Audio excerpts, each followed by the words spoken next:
আপনারা দেখছেন নৈহাটির বড়মা। বড়মা এখানে ভীষণ জাগ্রত।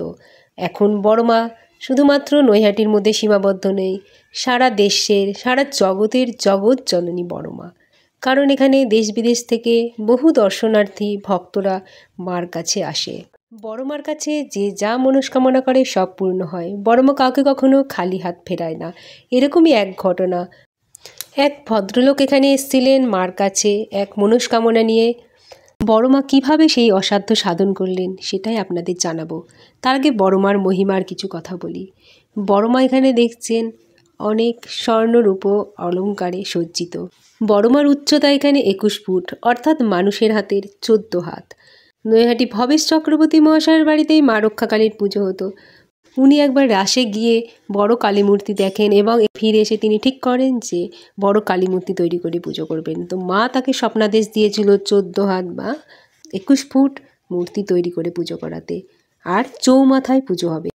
দীপান্বিতা অমাবস্যায় প্রত্যেক বছর এখানে 21 ফুট মায়ের মূর্তি তৈরি করে পুজো করা হয়। প্রায় 101 বছর ধরে বড়মার এই পুজো চলে আসছে, কিন্তু বড়মার এই প্রতিমা প্রতি বছর বিসর্জন হয়। কিন্তু বড়মার কাছে এত দর্শনার্থী আসে যে তারা এই সময়ে এসে তাদের দেখা সম্ভব হয় না। তার জন্য বড়মার মন্দিরে এখন নতুন কোষ্ঠী পাথরের মূর্তি নিয়ে এসে পুজো করা হচ্ছে। 2012 সালে এই মন্দির স্থাপন হয়, তখন ধর্মশালায় ছিল। আস্তে আস্তে এই মন্দির এখন নির্মাণের কাজ চলছে। বড়মার পুজোতে বা মন্দির নির্মাণ করতে আজ পর্যন্ত কোনো চাঁদা তোলা হয়নি। ভক্তদের প্রণামী দিয়ে মার সব পুজো মন্দির সব কিছু সম্পন্ন হয়।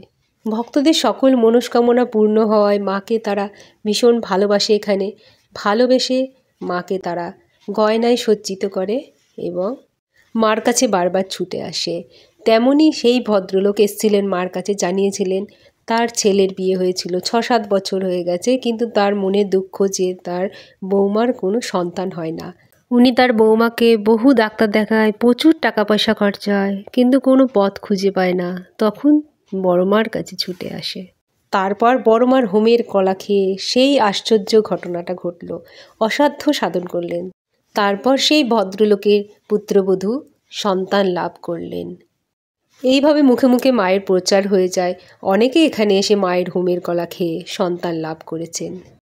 ভক্তের সকল মনস্কামনা পূর্ণ হয় বলেই মা বড়কালী এখানে সবার বড় মা। আর বড়মার মন্দিরে জাতি ধর্ম নির্বিশেষে সকলেই সমান। তাই তো এই মন্দিরে বড়মা এই মন্ত্রে পূজিত হন, ধর্ম হোক যার যার, বড়মা সবার।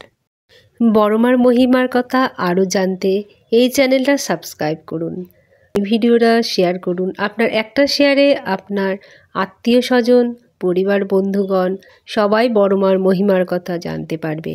আপনি কালী পুজোয় বড়মার কাছে এসে থাকলে অবশ্যই কমেন্টে জানান। বড়মা সবার মঙ্গল করুন। জয় বড়মা জয়।